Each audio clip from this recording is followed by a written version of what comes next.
Okay, hari ni kita nak isi minyak. Ni. Ini apa, dia punya minyak hitam ke apa? Tak. Dia minyak dia tak hitam, warna biru. Ni semua minyak ni lah. Tak, sebab dia dah. panas. Dia tak hitam. Dia dah Kita tengok warna dia. dah ukuran. Warna hijau.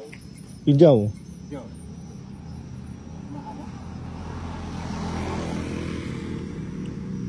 Itu apa, 1 liter? 10 liter? Tak, yang ni berapa liter ni? Tak sampai 10 liter. Tak sampai 10 liter. Ada 7. Mana yang ini dia punya ukuran lah. Ini 1 liter dia ni. 11. Oh, 11,000. Oh, ni 1 liter 11,000 setengah.